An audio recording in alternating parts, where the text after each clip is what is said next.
Hello students, good morning. How are you? आशा है fine ही होंगे। घर में रहें, सेफ़ रहें, सुरक्षित रहें। कोरोना से अपना बचाव भी रखें और अपनी फैमिली का भी ध्यान रखें। आज अपने शुरुआत कर रहे हैं चैप्टर नंबर 2 पे। और चैप्टर नंबर 2 में हमने विश्व की 3 प्रमुख महत्वपूर्ण जनजातियों के बारे में चर्चा कर चुके हैं। यानी हमने टोटल 3 ट्राइब्स का रीडिंग किया और उसमें से आज चौथी एक जनजाति यानी फोर्थ ट्राइब के बारे में चर्चा कर रहे हैं। और विश्व की सबसे बड़ी जनजाति यानी कहने का मतलब largest tribes group in the world, Gond जनजाति यानी गोंड ट्राइब्स के बारे में चर्चा कर रहे हैं। गोंड जनजाति के बारे में चर्चा करें तो भारतीय प्रायद्वीप पर निवास करने वाली जनजाति गोंड जनजाति कही जाती है। गोंड शब्द की उत्पत्ति हुई है वो खोंडा से हुई है और खोंडा अर्थ का है मतलब पहाड़ी। यानी आपको याद रखना है विश्व का सबसे बड़ा जनजाति यानी विश्व की सबसे बड़ी लार्जेस्ट ट्राइब ग्रुप्स वर्ल्ड की कौन सी है, वो गोंड है। और गोंड का रेजिडेंस यानी उसका निवास क्षेत्र कौन सा है, इंडियन महाद्वीप। यानी कहने का मतलब ये है भी तभी उसको गोंड पुकारा जाता है। यानी गोंडवाना लैंड में ये मुख्य रूप से मिलते हैं। दूसरी बात ये करें भी गोंड जनजाति है वो बनी किससे, उत्पत्ति कहाँ से हुई है, तो वो खोंडा शब्द से हुई है। तो Khonda word tribe to Khonda, आपको याद रखना है Gond is derived from Khonda. यानी कहने का मतलब है खोंड जनजाति या गोंड जनजाति की उत्पत्ति हुई है खोंडा शब्द से हुई है। और ये इसका अर्थ क्या होता है, इसका मीन क्या है, पहाड़ी यानी पहाड़ों में निवास करने वाली जनजाति। आज अपने चर्चा इसी जनजाति के बारे में बात कर रहे हैं। तो गोंड जनजाति को कोइटूर और कोल भी कहा जाता है। तो आप लोगों को याद रखना है गोंड जनजाति का दूसरा नाम है कोइटूर और कोल। तो ये आप लोगों को याद होना चाहिए। तो इसको कोइटूर और कोल के नाम से भी जाना जाता है। कई बार आपसे पूछ ले कोइटूर और कोल किसको कहते हैं, तो गोंड जनजाति को कोइटूर और कोल के नाम से भी पुकारा जाता है। ऐसा माना जाता है कि 16वीं से लेकर मध्य 18वीं सदी तक भारत में गोंडों से शासित 4 साम्राज्य होते थे। एक गढ़मंडला, देवगढ़, चांदा और खेड़लापन पे। ये मुख्य रूप से 4 क्षेत्र थे जहाँ पर माना जाता है भी इस जाति का प्रादुर्भाव था। मगर बाद में मुगलों और 1940 में जब मराठों के प्रभुत्व के बाद माना जाता है भी ये लोग अपने हाशिए पर चले गए यानी एंड की तरफ चले गए। और वर्तमान में इनका निवास है वो दुर्गम और पहाड़ी क्षेत्रों तक सीमित हो गया है। तो अपने शुरुआत कर चुके हैं गोंड जनजाति के बारे में। गोंड में हमने उनका परिचय पढ़ा है। अभी गोंड के निवास क्षेत्र के बारे में चर्चा करें यानी उनके रेजिडेंस के बारे में चर्चा करें तो या ये कह सकते हैं उनका हैबिटेट ग्रुप क्या है, तो उसके बारे में चर्चा करें तो गोंड जनजाति के कई वर्ग हैं। वो मध्य प्रदेश, छत्तीसगढ़, झारखंड, तेलंगाना, महाराष्ट्र, उड़ीसा और असम में रहते हैं। गोंड सतपुड़ा की पहाड़ियों, मेकाल श्रेणी, सोनगढ़, देवगढ़, उच्च भूमि या बस्तर के पठार हो गए या गढ़जल पहाड़ियों में रहते हैं। इसके अलावा कहता है इन पहाड़ियों की जो ऊंचाई है वो लगभग 600 से 900 मीटर के बीच है। इन क्षेत्रों में देश के प्रमुख नदियां जैसे बहती है, नर्मदा होगी, ताप्ती है, सोन, महानदी, गोदावरी, ये मुख्य रूप से नदियां बहती है इन क्षेत्रों में। मुख्य रूप से इन क्षेत्रों में नॉर्मल सी बात है पहाड़ी भाग है, पहाड़ी भाग है तो सघन वन भी है। ग्रीष्म काल में तापमान है वो 40 डिग्री सेल्सियस तक हो जाता है, ज़्यादा ऊंचा भी नहीं जाता क्योंकि वन आच्छादित क्षेत्र है। इन क्षेत्रों में वर्षा का औसत है वो लगभग 120 सेंटीमीटर से लेकर 160 सेंटीमीटर के बीच रहता है। तो आप लोगों को याद रखना है भी इनके पास जो टेम्परेचर है वो highest goes to 40 degrees and average annual rainfall is these areas between 120 centimetre to 160 centimetre.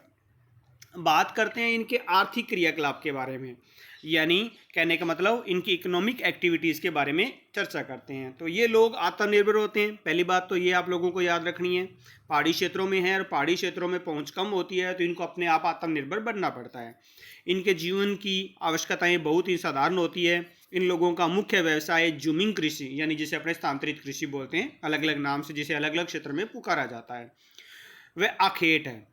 कुछ वनोत्पाद संग्रह, पशुपालन, मछली पकड़ने का कार्य भी करते हैं। दीपक कृषि जूमिंग कृषि का एक प्रकार है, यहाँ पर करते हैं, जिसमें भूमि पर 2-3 वर्ष खेती करने के बाद उसे पड़त छोड़ दिया जाता है। अभी 2-3 साल खेती की, फिर छोड़ दिया ताकि फिर उपजाऊपन आ जाए, फिर बाद में खेती कर लेंगे, तो जगह बदल लेते हैं ये बाद में।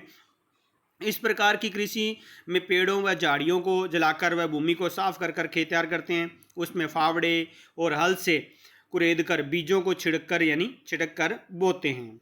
बीज बोने के बाद देवी माता को और जंगलों या जंगल के अन्य देवताओं को पशु बलि दी जाती है। उनको खुश किया जाता है ताकि वो उनका उत्पादन अच्छा सा करे और उनको अच्छे से उपज दे, मतलब कि वो उनको प्रसन्न करने के लिए। इसके अलावा पैंडा कृषि मध्य प्रदेश के बस्तर में तीव्र पहाड़ी ढालों पर सीढ़ीनुमा खेतों पर की जाती है। खेतों में मिट्टी की आर्द्रता को बनाए रखने के लिए निचले भागों में लकड़ी के लट्ठे रख दिए जाते हैं, जिससे मिट्टी का कटाव भी नहीं होता।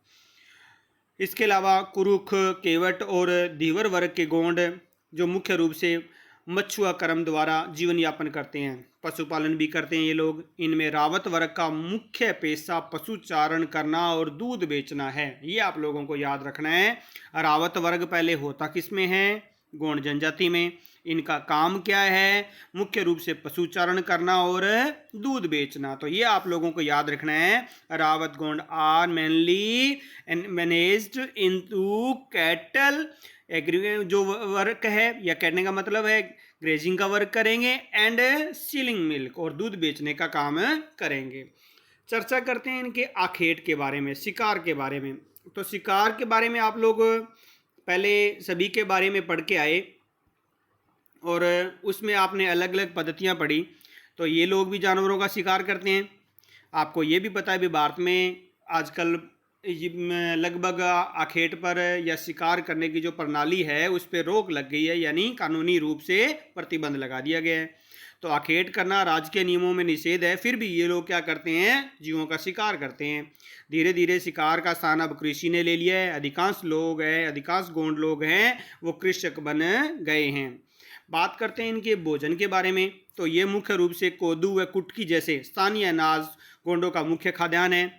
सब्जियां घरों में उगाकर और जंगलों से प्राप्त करते हैं। उत्सवों त्योहारों पर ये चावल बनाते हैं। शिकार से प्राप्त या उनकी बलि दिए जाने के बाद जानवर का मांस भी खाते हैं। गोंड धूम्रपान करते हैं तथा महुआ से बनी शराब का सेवन भी करते हैं। जो जंगलों में रहने वाले हैं वो महुआ से बनी शराब पीते हैं। उनके पीछे भी आया था, एक हमने जाति में पढ़ा।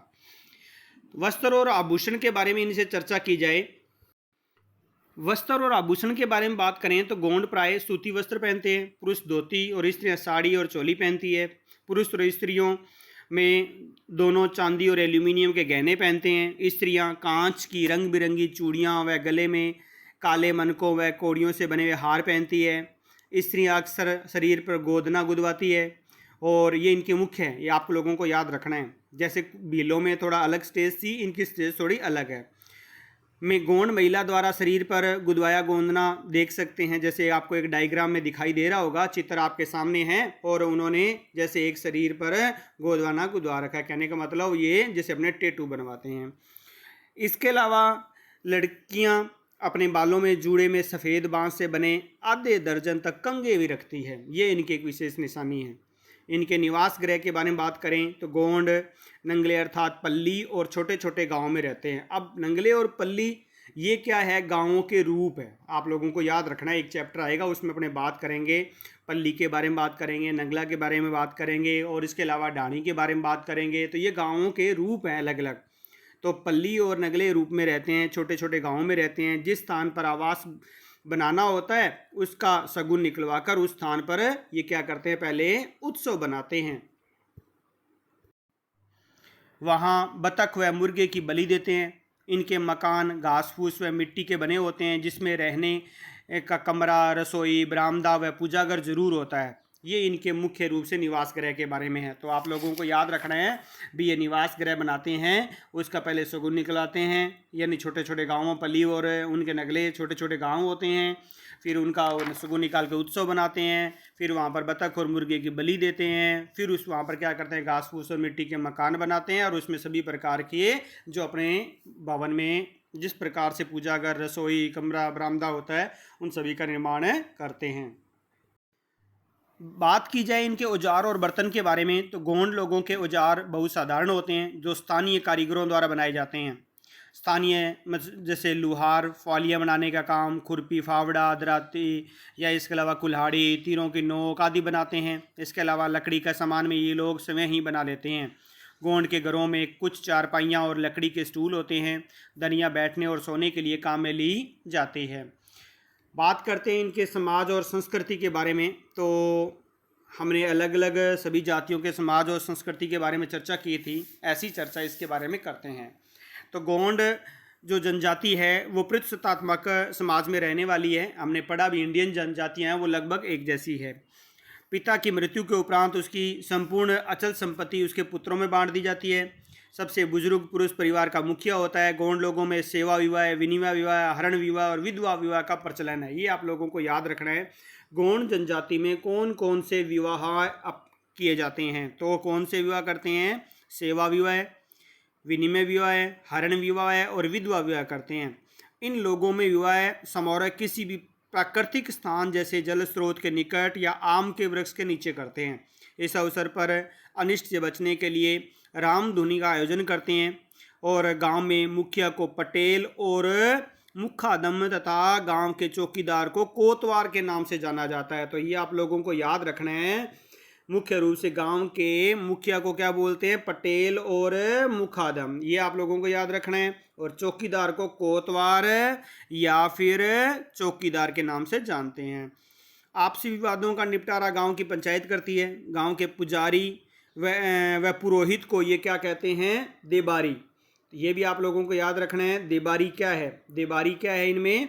देबारी गांव का जो पुजारी होता है, पुरोहित होता है, उसको ये देबारी बोलते हैं। तो ये न्यू टाइप का टॉपिक याद रखना है। एक तो आपके पास आया कोतवार कौन है? चौकीदार को बोलते हैं। मुखिया को पटेल या मुखादम बोलते हैं। पुजारी या पुरोहित को ये देबारी बोलते हैं। गोंड बोली जो द्रविडियन भाषा के परिवार से संबंधित है जिसका संबंध तमिल व कन्नड़ से है। इनका मुख्य रूप से कई गोंड हिंदी, मराठी, तेलुगु भी बोलते हैं। साक्षरता का स्तर देश में औसत से बहुत नीचे है। महिला साक्षरता नाम मात्र की है, नगण्य है। गोंड जनजाति के लोग नृत्य और गीतों के साथ पर्व उत्सव बनाते हैं। गोंड पूर्णिमा को चांदनी रात में इकट्ठे होकर गाने और नाचने का पूरा आनंद लेते हैं। स्त्री और पुरुष दोनों साथ नाचते हैं। दूलिया गोंडों के प्रमुख नायक जाति है। प्रधान गोंडों की मान्यताओं व इतिहास को गाकर लोगों को सुनाते हैं। प्रधान के कथानुसार जब गोंड के भगवानों ने जन्म लिया तो उनकी माँ ने उसे बेसहारा छोड़ दिया। देवी पार्वती ने उनको सहारा दिया लेकिन शंभु महादेव ने उनको एक गुफा में कैद कर दिया। गोंडों के नायक जो मुख्य रूप से पहेंडी कपार लिंगम ने देवी जंगूबाई की मदद से उन्हें गुफा में आज़ाद करवाया। ये 4 समूह में गुफा से बाहर आए, तभी से गोंड 4 वर्गों में बंट गए।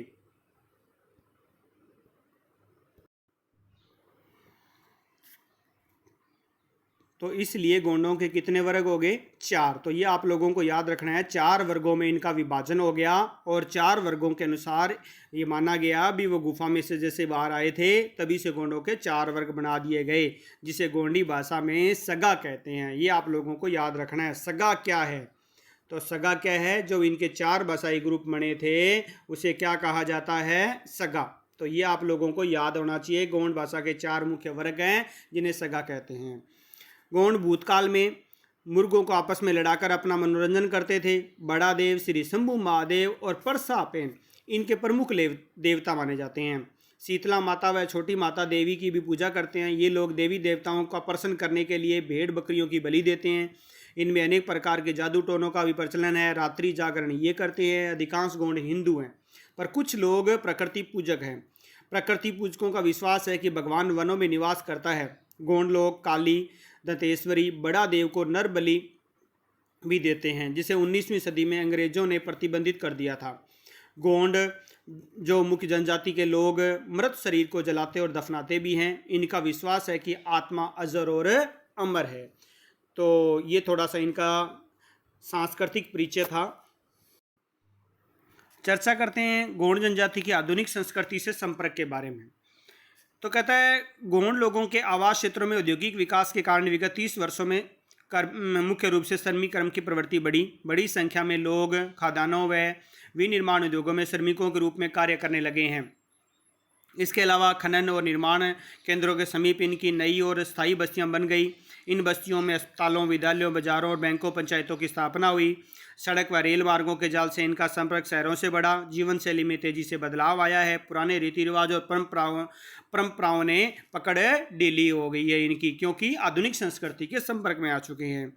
सरकार ने दास्ता की प्रतीक कबाड़ी प्रथा को पूर्ण रूप से प्रतिबंधित कर दिया। इस प्रथा के अनुसार छोटे से कर्ज को चुकाने के लिए ऋणी की कई पीढ़ियों को साहूकारों के गुलाम होकर काम भांति कार्य करना पड़ता था, जो प्रथा बंद हो चुकी है।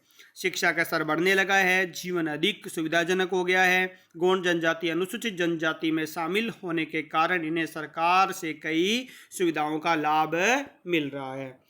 तो आज हमने परिचय पढ़ा गौड़ जनजाति के बारे में। गौड़ जनजाति में हम परिचय में पढ़ चुके हैं। अब आप लोगों को याद रखना है भी इनकी उत्पत्ति कहाँ से हुई। खोंडा शब्द से हुई। खोंडा शब्द का अर्थ था पहाड़ी, पहाड़ों में निवास करने वाली, यानी कहने का मतलब गोंडवाना लैंड से गौड़ शब्द की उत्पत्ति हुई। फिर हमने इनके बारे में एक छोटी सी कहानी पढ़ी, किस तरीके से वो एक गुफा से निकले और 4 उनके अलग अलग वर्ग बन गए। अब उनके निवास क्षेत्र के बारे में बात करें तो हम मुख्य रूप से हमने पढ़ा भी मध्य प्रदेश, छत्तीसगढ़, झारखंड, तेलंगाना, महाराष्ट्र, उड़ीसा और असम में मुख्य रूप से निवास करते हैं। पहाड़ी भागों में निवास करते हैं और पहाड़ों की ऊंचाई जहाँ 600 से लेकर 900 मीटर के करीब है और जहाँ 40 डिग्री अधिकतम तापमान है, 120 से 160 सेंटीमीटर के बीच वर्षा होती है, उन क्षेत्रों में ये लोग निवास करते हैं। आर्थिक क्रियाकलाप में हमने पढ़ा भी ये वनों को मुख्य रूप से पूजते हैं, वहाँ पर जमीन कृषि करते हैं, या फिर ये हमने पढ़ा भी वो वनों को काट कर 2-3 साल उन पे खेती करते हैं, फिर अपने स्थान को बदल लेते हैं। ऐसा हमने उनके बारे में बात की। फिर हमने शिकार परंपराओं के बारे में पढ़ा भी ये शिकार करने का काम भी करते हैं। वर्तमान में शिकार पर रोक भी लगा दी गई है। भोजन के अंदर हमने कोदू और कुटकी के बारे में इनकी बात की, खाद्यान्नों के बारे में बात की। इसके अलावा ये उत्सवों पर चावल बनाने का काम भी कर रहे थे। शिकार में करने पर जो बलि दे रहे थे उसका जो मांस था उसको खाने का भी काम करते हैं। धूम्रपान करते हैं, शराब का सेवन करते हैं, महुआ से बनी हुई। इसके अलावा वस्त्र और आभूषण के बारे में हमने कहा भी पढ़ा भी पुरुष है वो धोती पहनते हैं और महिलाएं हैं, स्त्रियां हैं वो साड़ी और चोली पहनती है। इसके अलावा रंग बिरंगी वो मुख्य रूप से चूड़ियाँ और जो मुख्य रूप से काले मनकों की कोड़ियाँ, माला वो पहनती है। इसके अलावा क्या है कि जो लड़कियां हैं वो अपने बालों में बांस के बने हुए कंगे रखती है। इसके अलावा गुदवाने का काम भी ये मुख्य रूप से करते हैं। निवास घरों के बारे में हमने पढ़ा। अब ये छोटी छोटी बस्तियां, पल्लीकृत बस्तियां यानी नगले वगैरह इनका में रहते हैं, छोटे छोटे समूह में रहते हैं। जब इनको आवास बनाना होता है तो ये शगुन निकालते हैं और शगुन निकालने के बाद वहाँ पर क्या करते हैं, बतख और मुर्गे की बलि देते हैं। फिर घास और फूस से इनके मिट्टी के वगैरह के मकान बनाते हैं जिसमें सभी प्रकार की सुविधाएँ होती है। इनके औजार और बर्तनों के बारे में पढ़ा, जो नॉर्मल सी बात थी। फलियाँ, खुरपा, फावड़ा, दराती, कुल्हाड़ी, तीर, नोक ये सभी प्रकार के इनके पास थे। चारपाइयाँ इनके पास थी। लकड़ी के स्टूल बनाते हैं। दरियाँ बैठने के लिए, सोने के लिए काम में लेते हैं ये मुख्य रूप से। इसके अलावा समाज और संस्कृति के बारे में हमने पढ़ा भी ये पिता के अकॉर्डिंग चलने वाले प्रतिष्ठात्मक होते हैं। इसके अलावा पिता की जो संपत्ति है उनकी मृत्यु के बाद उनके पुत्रों का हिस्से में बांट दी जाती है और इनमें बुजुर्ग परिवार का मुखिया होता है, ये मुख्य रूप से हमने पढ़ा। इसके अलावा हमने पढ़ा भी गांव के मुखिया को या पटेल कहते हैं या मुखादम कहते हैं, चौकीदार को कोतवार कहते हैं, पुजारी को या पुरोहित को देबारी के नाम से भी जाना जाता है। इसके अलावा इनमें साक्षरता का स्तर कम था मगर धीरे धीरे साक्षरता का स्तर बढ़ा है। इसके अलावा हिंदी, मराठी और तेलुगु भाषा का भी ये उपयोग करते हैं। इसके अलावा ये जब सांस्कृतिक प्रोग्राम होते हैं तब ये लोग इकट्ठे होते हैं, फिर चांदनी रात में इकट्ठे होकर गाने गाते हैं और नाचते भी हैं ये लोग। इसके अलावा मुख्य रूप से इनके धोलिया गोंडों में प्रमुख नायक जनजाति है वो प्रचलित है। इसके अलावा हमने इनकी इतिहास और मान्यताओं के बारे में, हमने समूह के बारे में बात की थी, किस तरीके से गुफा में से निकले और 4 वर्ग इनके बन गए। तो धीरे धीरे फिर हमने ये पढ़ा भी किस तरीके से जादू टोनों में विश्वास करते थे और किस तरीके से रात्रि जागरण करते हैं। शीतला माता और छोटी माता की देवी के रूप में पूजा अर्चना करते हैं। बड़ा देव, शंभू महादेव, परसा देव इनके प्रमुख देवता है। इसके अलावा ये लोग हैं प्रकृति पूजक भी हैं। इसके अलावा गौड़ लोग काली, दंतेश्वरी, बड़ा देव को नर बलि भी देते हैं, ऐसा हमने पढ़ा। मगर बाद में 19वीं शताब्दी में अंग्रेजों ने इस पर प्रतिबंध लगा दिया।